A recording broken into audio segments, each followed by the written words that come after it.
Amém? Diz assim: ora, as mãos de Moisés eram pesadas, por isso tomaram uma pedra e a puseram por baixo dele, e ele nela se assentou. Arão e Hur sustentavam-lhe as mãos, um de um lado e o outro do outro. Assim lhe ficaram as mãos firmes até ao pôr do sol. Deixa eu ler o 13 também, que é interessante. E Josué desbaratou Amaleque e a seu povo ao fio da espada. Senhor, nós te agradecemos e te louvamos por esse dia, pela tua bondade, pela tua misericórdia, pelo teu amor, e por podermos estar aqui reunidos hoje neste culto, Pai. Queremos te pedir que o Senhor nos abençoe, ó Deus, que tudo aqui seja para a honra e glória do teu nome. Sim, meu Deus, abençoa teu povo com a tua palavra e usa-me como instrumento em nome de Jesus. Amém. Sente-se, queridos, por favor. Glória a Deus. Estamos no ano da intercessão. Terminamos o ano do resgate. E nós vivemos e vivenciamos milagres, batalhas, lutas, mas vitórias. Vitórias. Só de nós estarmos aqui dando a largada em mais um ano é uma grande vitória. Porque hoje é o primeiro domingo do mês de janeiro e nós vamos participar da mesa do Senhor, primeiro culto do ano de 2019 no domingo. Queridos, e o texto que nós lemos, para nós entendermos melhor, Israel havia sido liberto de Faraó, do domínio de Faraó no Egito. E eles, então, pelo poder de Deus, através de sinais e maravilhas, usando Moisés como instrumento, eles saíram do Egito. Encontraram pela frente várias dificuldades, vários problemas. Por exemplo, de início, eles já encontraram um mar vermelho à sua frente, e à sua volta havia montanhas, e não tinha como ir nem para a direita, nem para a esquerda. E atrás, Faraó, enfurecido, arrependido por ter liberado o povo de Israel, vinha para destruir e escravizar ainda mais o povo de Israel. Mas Deus, quando Moisés clamou ao Senhor, o Senhor disse a Moisés: Moisés, por que clamas a mim? Diga ao povo que marche. Diga ao povo que marche. Então é interessante, porque esses dias aqui o pastor Ademilson, ele ministrou que nós devemos orar e devemos agir. E há o momento de nós clamarmos, de nós orarmos, de nós intercedermos, mas de agir. Aliás, oração já tem uma palavra de ação, né? Orar, ação. Orar, ora e ação. Oração.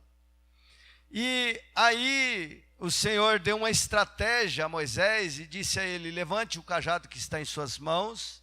A Bíblia diz que um vento veio do Oriente e assoprou sobre aquele mar durante a noite inteira, e o mar se abriu. E aí o povo de Israel passou com os pés enxutos. E logo após, Faraó entrou no mesmo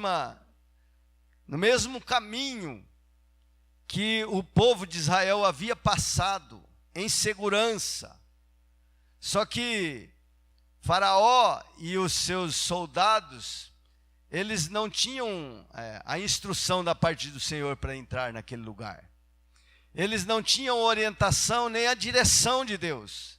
E aí, quando uma pessoa que está sem direção de Deus, sem orientação, sem a bênção de Deus sobre a sua vida, vai querer trilhar nos caminhos do Senhor, ele é muito provável que vai morrer nesse caminho. E aí, queridos, eles morreram. E Miriam, que era a irmã de Moisés, ela liderou um louvor com tamborim e dança, cantando o hino da vitória sobre o Egito e sobre Faraó. E aí, queridos, eles começaram a caminhar. E na sua caminhada, eles tiveram problemas sérios. Por exemplo, eles saíram de um lugar onde tinham casas, onde tinham alimentação fornecida por Faraó, onde eles tinham abrigo. A terra de Gozém era uma terra muito boa. Apesar deles viverem uma escravidão, mas não era aquela escravidão de passar fome, de trabalhar, 20 horas por dia, não. Eles tinham uma sustentação naquele lugar. E agora eles estão indo para o deserto, apesar de ter muitas condições, bens, ouro, prata, porque os egípcios acabaram fornecendo para eles tudo aquilo que eles queriam, e eles entraram no deserto. Só que no deserto não tem como plantar, não tem como colher. E aí então começou um problema, a fome. Mas logo Deus proveu o maná no deserto. E havia o frio, havia o calor. Logo Deus, Ele proveu a nuvem sobre eles durante o dia e a coluna de fogo durante a noite, guardando do sol excessivo e do frio excessivo da noite. E roupa, sapato, a Bíblia diz que eles andaram 40 anos no deserto e as suas roupas não envelheceram. Já viu aquela roupa que você vai lá no guarda-roupa, por exemplo? Esses dias eu estava doando algumas camisas, que de tempo em tempo a gente tem que fazer uma faxina lá no guarda-roupa e liberar a bênção sobre a vida dos irmãos, daqueles que têm mais necessidade. E eu estava fazendo uma faxininha lá e eu dei uma olhada numa camisa lá. Nossa, quanto tempo que eu tenho aquela camisa. Mas eu olhei ela novinha e eu gosto dela, né? Falei assim, vou deixar essa camisa aí. Não envelheceu. Assim era a roupa deles. Nem os seus pés inchavam. Então, veja a providência da parte do Senhor. E eles então desejaram carne. E a Bíblia diz que eles começaram a reclamar, lá tinha carne e tal. Começaram a murmurar e a reclamar. E Deus enviou um vento que trouxe codornizes para eles, suprindo toda a necessidade de carne, queridos. Você imagine mais de 2 milhões de pessoas caminhando no deserto, a maior migração humana que já houve no mundo, em toda a existência da humanidade. Você imagina Deus, então, enviando codornizes para suprir toda a necessidade, todo o desejo deles de comer carne. E a carne foi tanta, que se você ler anteriormente aqui o contexto, a Bíblia diz que eles comeram tanto, ficou tão enfastiado de carne, que a carne, a expressão de Moisés escrevendo, ele diz assim, que eles ficaram tão enfastiados que a carne saiu até pelo nariz.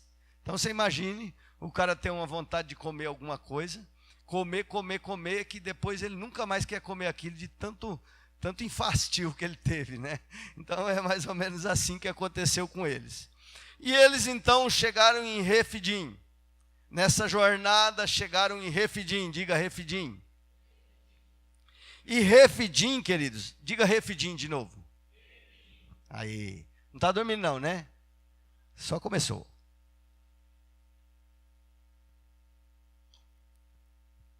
E Refidim, queridos, o significado da palavra Refidim é refrigério ou descanso, um lugar de descanso. Quando eles chegam dali, daquela jornada, eles precisavam de um lugar para se refrescar, descansar, e Deus preparou este lugar. O maná vinha todos os dias, supria toda a necessidade de alimentação daquele povo. E eles chegaram neste lugar, em Refidim, lugar de descanso, onde eram para eles descansar, para eles, ter um tempo de refrigério. Mas, chegando lá, detectaram um problema, água, falta de água.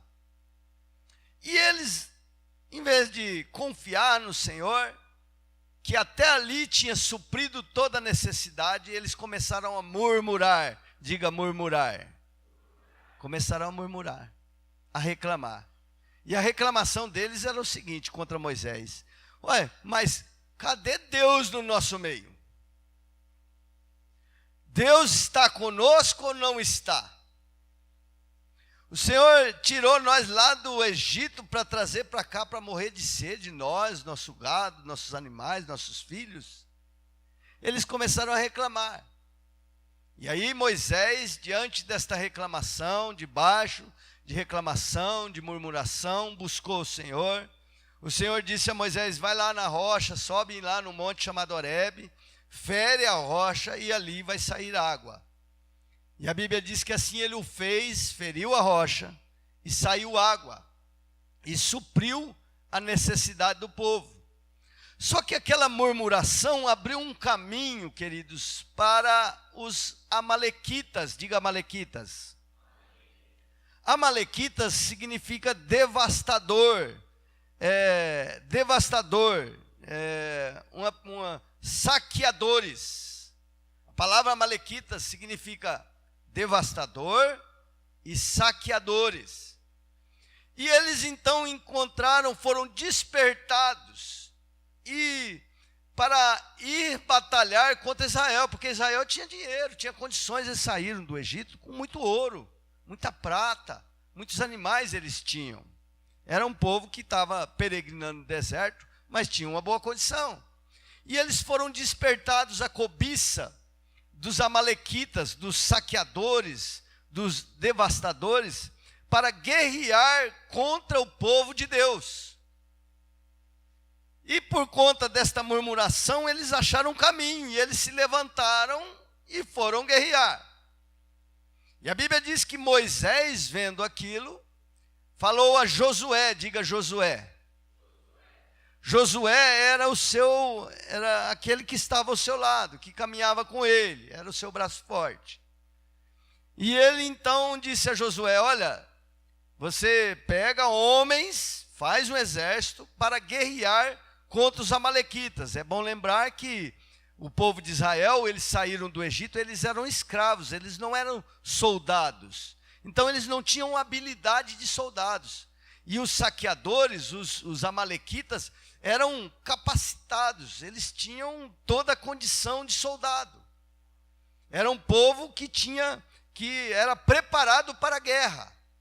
Mas Moisés, por sua vez, fala a Josué, dá ordem a Josué, diz assim, levanta aí pessoas para ir guerrear, e eu vou ao monte, e lá eu vou orar, vou interceder por vocês.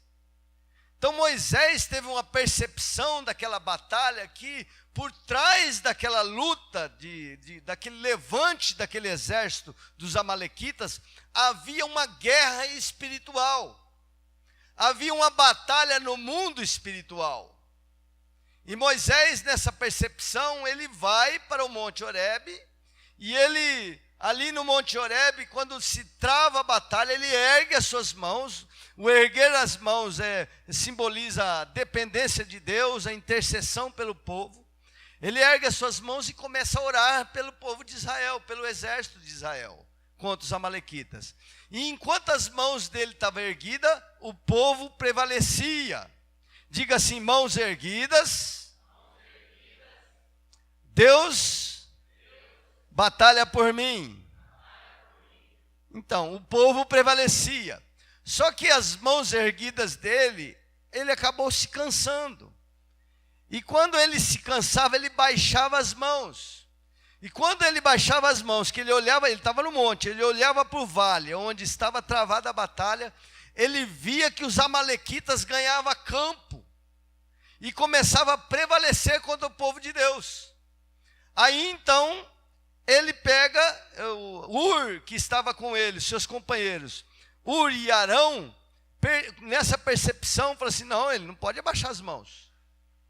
Aí ele vai e busca uma pedra, e coloca esta pedra, e ele se apoia na pedra, e Ur e Arão ergue as mãos, segura a mão dele para cima, e ele então, a Bíblia diz que ficou firme as suas mãos até o pôr do sol, e Aí nós entramos no versículo que nós lemos. Enquanto ele estava com as mãos erguidas, ele ficou firme as suas mãos até o pôr do sol.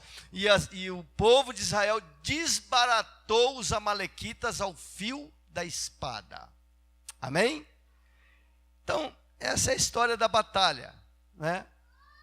Agora, eu queria tirar algumas lições rapidamente aqui para nós desta batalha. Bem, Refidim, diga Refidim, lugar de descanso. Queridos, o povo de Deus chegou no lugar de descanso. Porém, em vez de confiar em Deus, pois já haviam visto providência do Senhor com maná, codornizes e com outras coisas mais, eles murmuraram. Então, eu quero dizer o seguinte, nesse primeiro ponto, que a guerra no lugar de descanso, a guerra, ainda que seja o lugar de descanso, mas ainda há guerra. Só que esta guerra o caminho desta guerra foi aberto por murmuração do povo de Deus. Eles, em vez de confiar no Senhor, começaram a murmurar, a reclamar. E aí, queridos, este caminho foi aberto, e os amalequitas, por sua vez, que não perdem oportunidade, caminharam contra eles para guerrear. Então, o que eu quero passar para os irmãos, que até aqui o Senhor nos ajudou.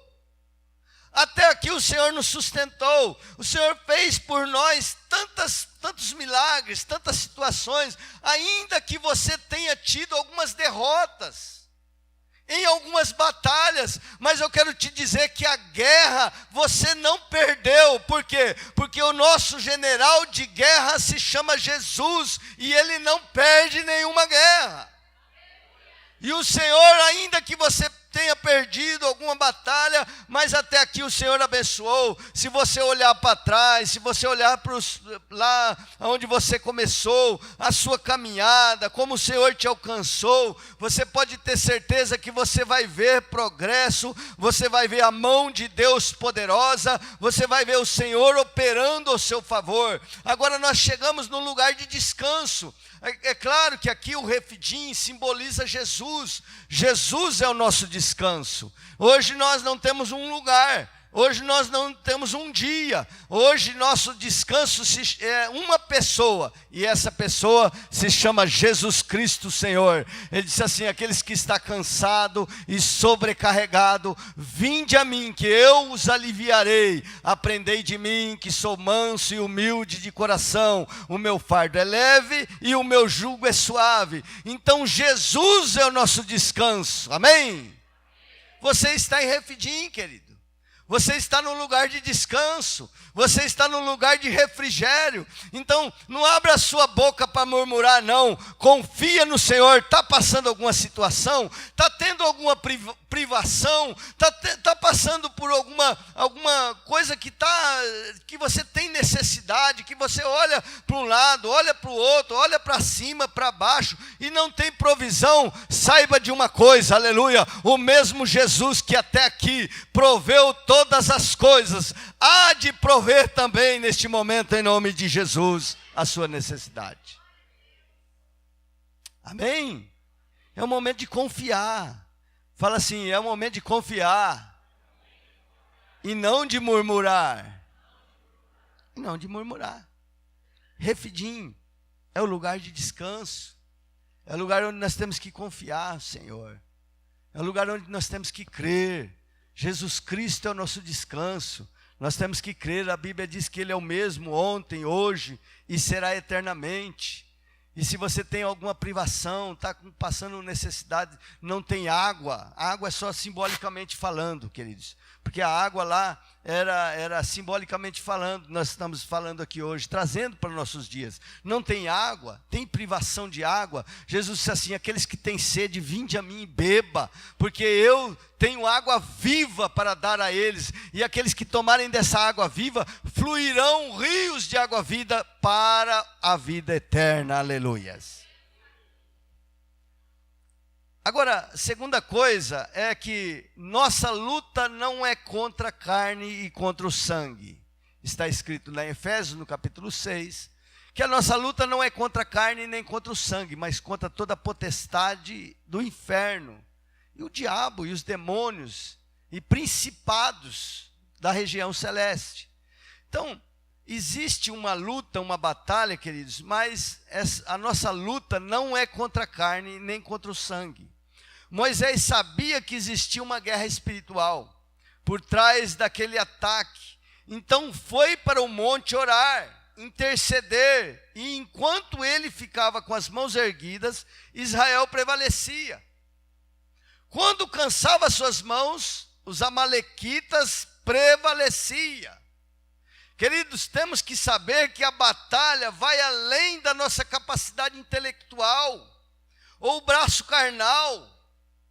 Você pode dizer assim: eu estou enfrentando uma guerra na minha casa. Uma guerra com os meus filhos, com esposa, com família, na vida secular, na vida material. Eu estou vivendo uma guerra. Tudo bem, queridos, talvez você diz assim: poxa, eu já corrigi, eu já fiz isso, já fiz aquilo, já fiz o que tinha que fazer, já fui nos meus credores, já conversei, já fiz isso e aquilo, mas ainda não resolveu, e não resolve mesmo, querido, porque por trás de todas as batalhas da nossa vida, existe uma guerra espiritual. Existe uma guerra espiritual. Então você pode até falar: olha, eu já corrigi, já disciplinei, já fiz isso e aquilo, mas eu quero te dizer que a guerra, ela só é ganha, queridos, quando nós encontramos num lugar, no monte, quando nós erguemos as nossas mãos, quando nós intercedemos, quando nós temos a percepção de que quem está por trás dessas batalhas é os amalequitas, é o destruidor, é o devastador. Então, por trás de todas as batalhas que nós enfrentamos todos os dias, querido, por trás de tudo isso, há uma guerra, uma batalha espiritual. E nós temos, como Moisés, ter essa percepção. Moisés teve essa percepção e ele subiu no monte. E ele ali começou a erguer as mãos.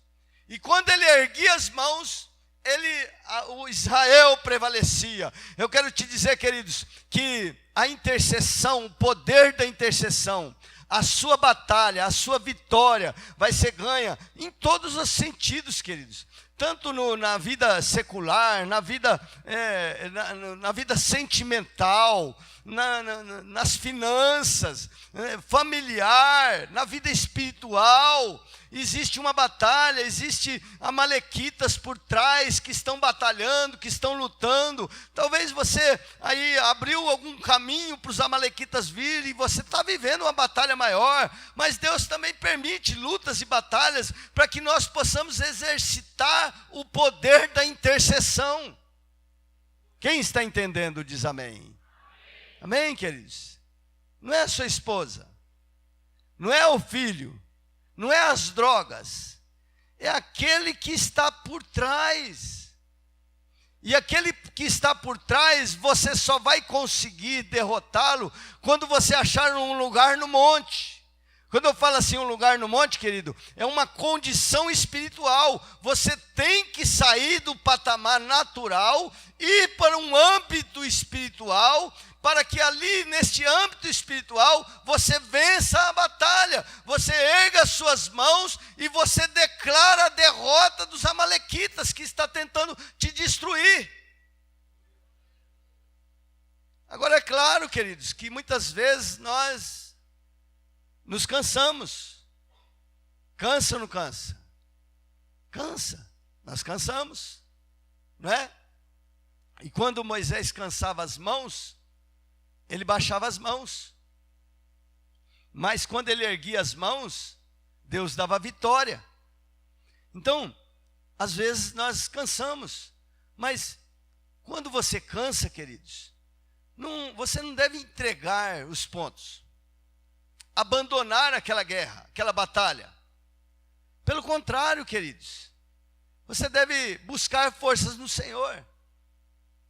Você deve buscar revigorar suas forças em Deus, para que as suas mãos estejam estendidas.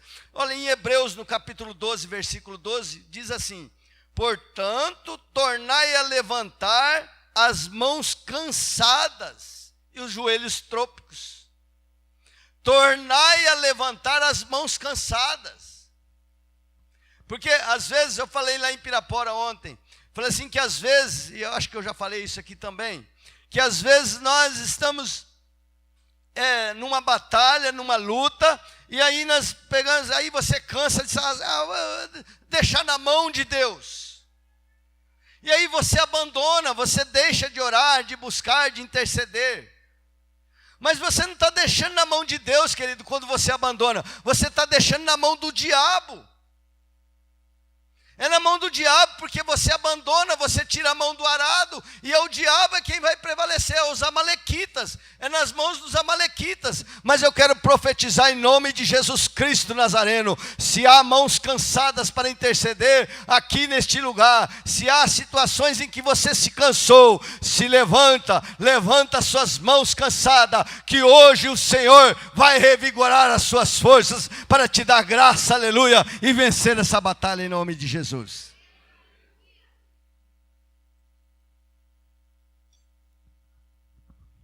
O ato de levantar as mãos.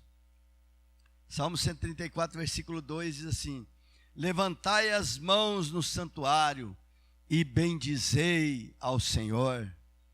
O ato de levantar as mãos, querido, é um ato de nós nos submetermos a Deus e dizer que Deus é aquele que tem todo o poder.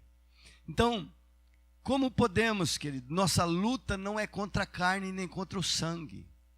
Então nós temos que achar um lugar em Deus, para que nós possamos estar, e ali neste lugar em Deus, a nossa oração surtir um efeito tal, que os amalequitas venham recuar. Aliás, eles não recuam, né? Mas que nós possamos prevalecer na batalha, em nome de Jesus. Amém? Seguindo o texto, pedra de apoio de Moisés.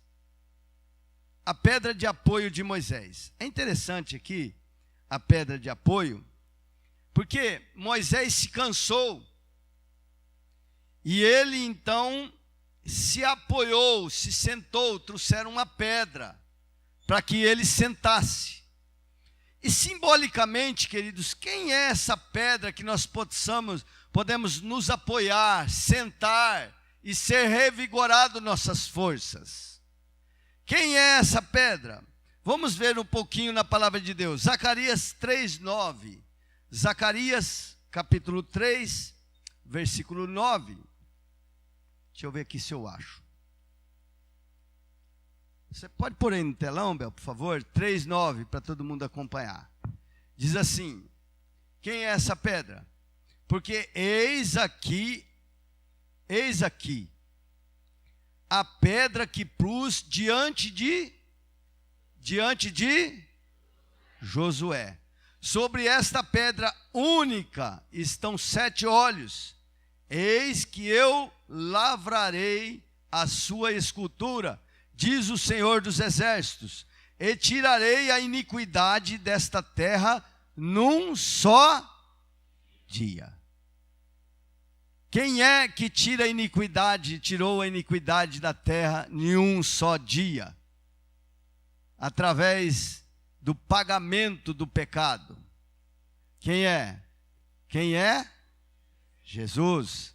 Então vamos ver mais algum texto para nós podermos bem e ficar isso bem claro. Marcos 12, versículo 10. Marcos 12, 10.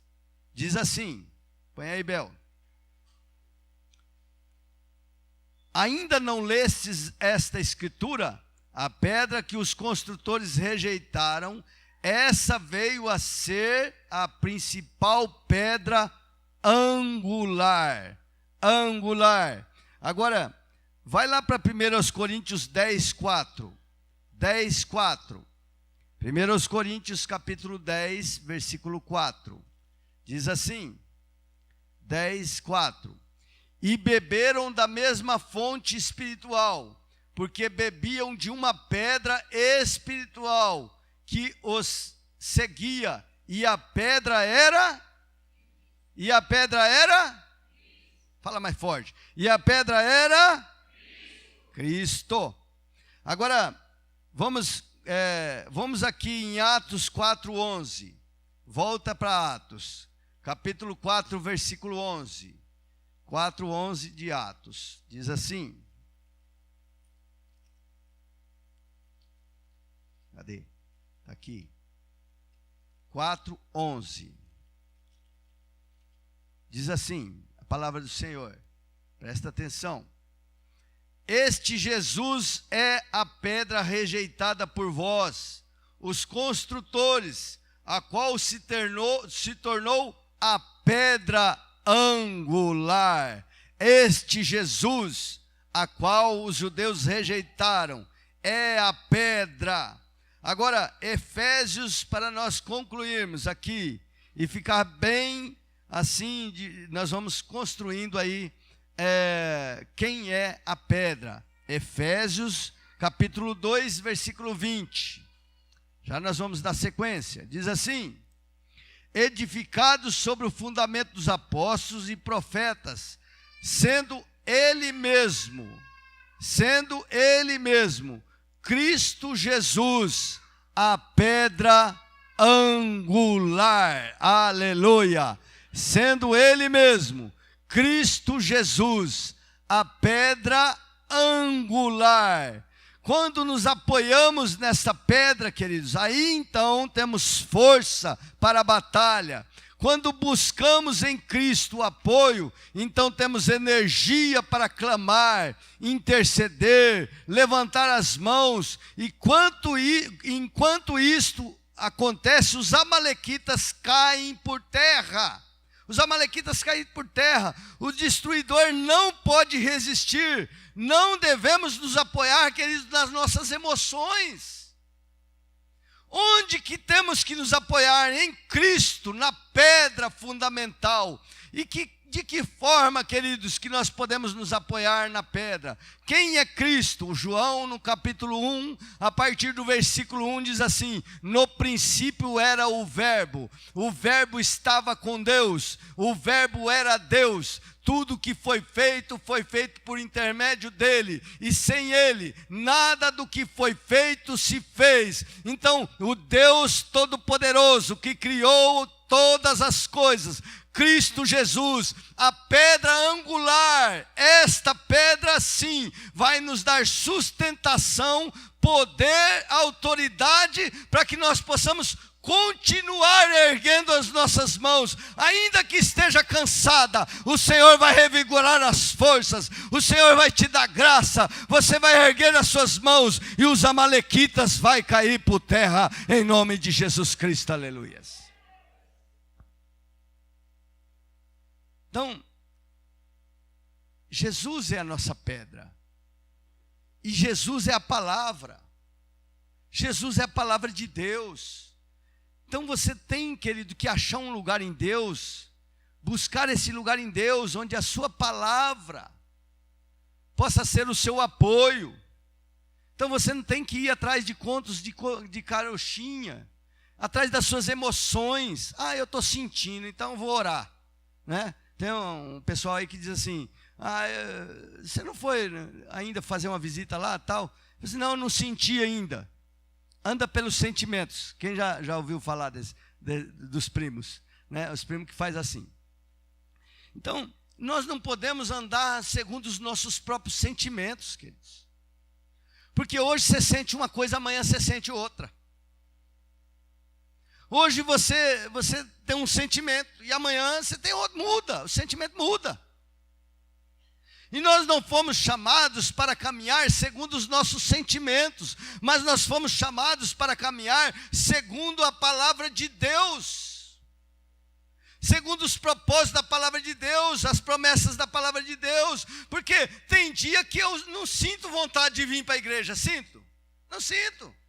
Você também não sente. Mas eu venho por quê? Porque a palavra de Deus fala que eu tenho que estar congregando com os irmãos, que é o corpo de Cristo. Então eu venho. Então, tem dia que eu não sinto vontade de orar, mas o que eu tenho que fazer? Eu vou lá e vou orar, porque eu tenho que orar, porque a palavra de Deus me diz para mim orar de dia e de noite. Então, tem dia que eu não sinto vontade de ler a Bíblia, mas eu vou lá sem sentir mesmo. Eu vou contra a minha vontade. Você não foi chamado para andar segundo os seus desejos e vontade. Você foi chamado para andar segundo a vontade do Senhor, que está escrito na palavra de Deus. Se apoia nela, porque você vai ser um vitorioso. Porque quem anda segundo os seus sentimentos é derrotado sempre.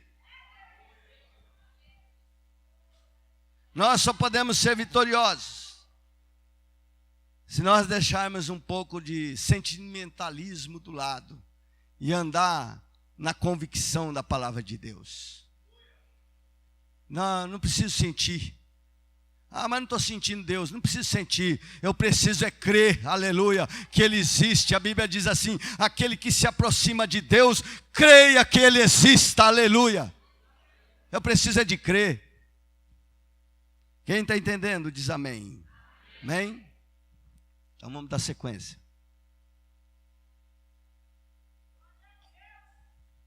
Estamos indo para o final já, querido, porque temos a ceia e eu não quero me demorar. Mas tem mais algo aqui que eu quero compartilhar com os irmãos, que é muito, muito interessante. Quando intercedemos apoiados na pedra, a pedra, Jesus, batalha por nós. Queridos, é interessante porque Josué, o significado do nome de Josué é Jesus. Josué, no hebraico, é Yeshua. Yeshua, transliterado para o grego, é Jesus. Então, Josué, Yeshua, Jesus, é o mesmo nome. E o Josué que estava lá embaixo, queridos, batalhando contra os amalequitas, ele simboliza o próprio Jesus com o seu exército de anjos, batalhando contra os amalequitas, o devorador, o destruidor, os demônios. Esta batalha espiritual, que é travada no mundo espiritual, nós não podemos batalhar, queridos. Mas nós podemos interceder, é o poder da intercessão. Quando você acha um lugar em Deus e você começa a interceder pelos seus filhos, pela sua família, pela sua finança, pelo seu ministério, pela sua vida espiritual, enfim, pela sua família, por todas as guerras e batalhas e situações, quando você acha esse lugar, você começa a erguer as suas mãos e batalhar, quer dizer, apoiado na pedra, apoiado na palavra, apoiado nas promessas do Senhor. Quando você acha esse lugar e batalha, o próprio Jesus mobiliza nos céus anjos guerreiros para guerrear contra os amalequitas que estão vindo contra você para batalhar, que estão vindo contra você para te destruir, para te arrebentar. Porque a Bíblia diz que o diabo veio senão para roubar, matar e destruir, João 10:10. Mas Jesus veio para dar vida e vida com abundância. Então, quando você ora, quando você busca, quando você intercede, Jesus mobiliza dos céus. E a gente não vê, os demônios estão ali, travados ali no mundo espiritual. E o Senhor vem com o seu exército de anjo e começa a batalhar, e começa a guerrear, e as suas mãos estendidas, e os amalequitas caindo por terra, e as suas mãos estendidas, e os amalequitas vai se afastando, vai recuando, e o Senhor vai destruí-los ao fio da espada, a todos, aleluia, em nome de Jesus Cristo. Quem está entendendo? Você está entendendo, irmão? Porque aquela guerra que estava lá no vale, os amalequitas, significado da palavra malequita, destruidor, devastador, devastador. Josué, significado da palavra Josué, Yeshua, Jesus. Então, Moisés estava no monte intercedendo. Por quê? Porque ele via que a batalha era espiritual. Então, queridos, não é o traficante que está induzindo o filho, e nem você. não é o cara bonitão que tá induzindo a sua filha à prostituição ou qualquer outra coisa. Não é o problema físico, o problema de saúde. Não é tão simplesmente o problema, querido, enfim, qualquer problema, né? Olha lá, com o marido. Não, existe uma batalha espiritual.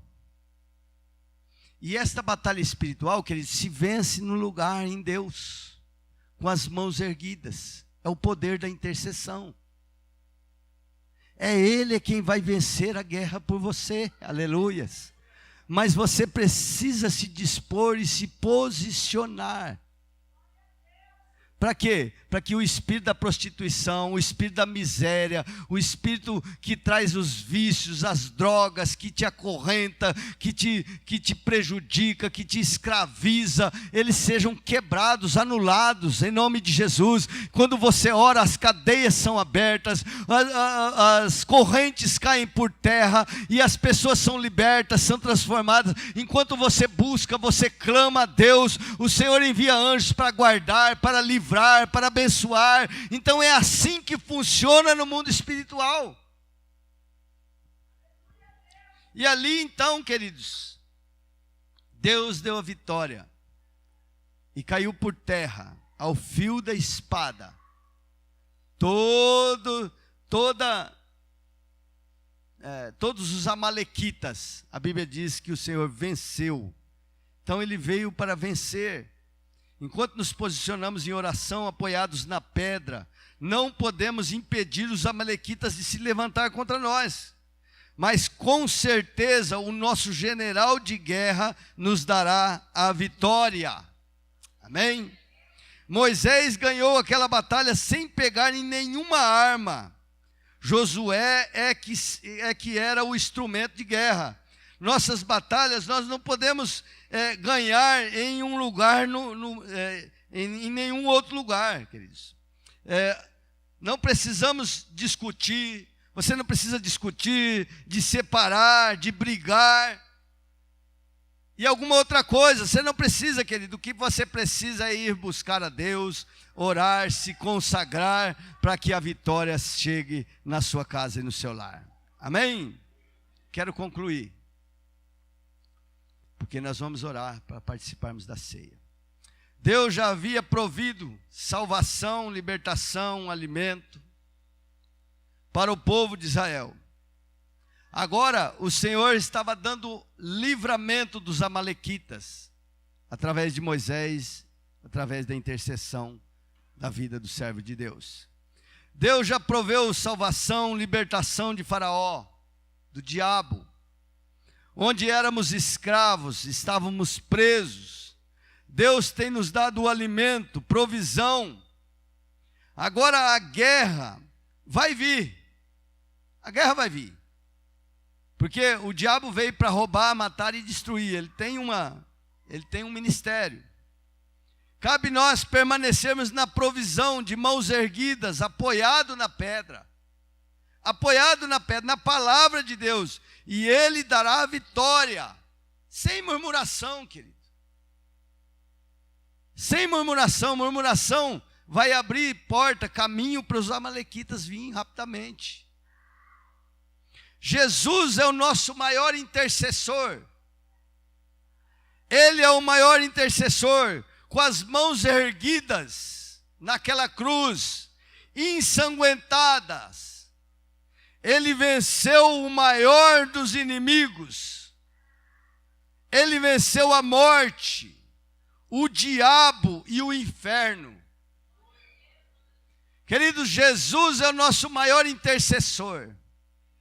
Ele venceu a morte, o diabo e o inferno. 2 Timóteo, capítulo 2, versículo 10, só para comprovar aquilo que nós estamos falando.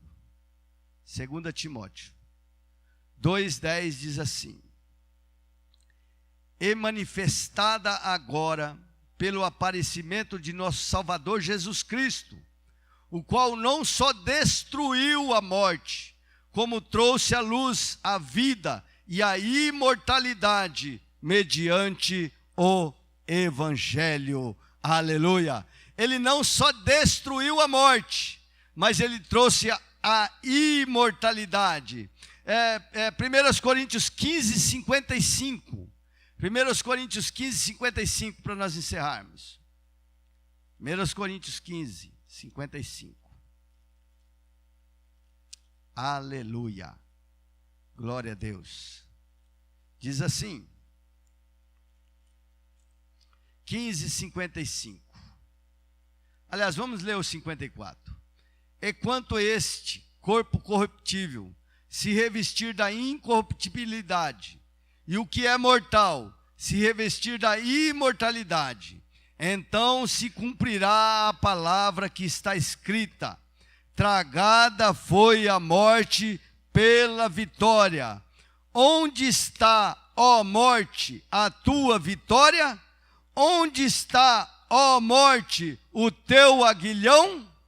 Aleluia! Jesus venceu a morte. O maior intercessor foi Jesus por nós, vencendo a morte em nosso lugar, morrendo em nosso lugar, com as mãos erguidas e ensanguentadas, ele venceu a morte. E hoje podemos dizer: onde está a morte, a sua vitória? Onde está a morte, o teu aguilhão? Onde está? O aguilhão da morte é o pecado, e a força do pecado é a lei. Graças a Deus que nos dá a vitória, por intermédio de nosso Senhor Jesus Cristo. Aleluia! Diga assim: onde está a morte, a sua vitória? Dá para melhorar. Onde está a morte, a sua vitória? Onde está a morte, o seu aguilhão? Jesus Cristo já te venceu, aleluia. Jesus Cristo já te venceu. Jesus Cristo já te venceu. Jesus Cristo venceu a morte. Jesus Cristo venceu o principal dos amalequitas, o destruidor, na cruz do Calvário, entregando a sua vida para que hoje você pudesse ter vida e vida com abundância. Aleluia. Aplauda o Senhor porque Ele é bom. Glória a Deus. Aleluia. Oh, glória.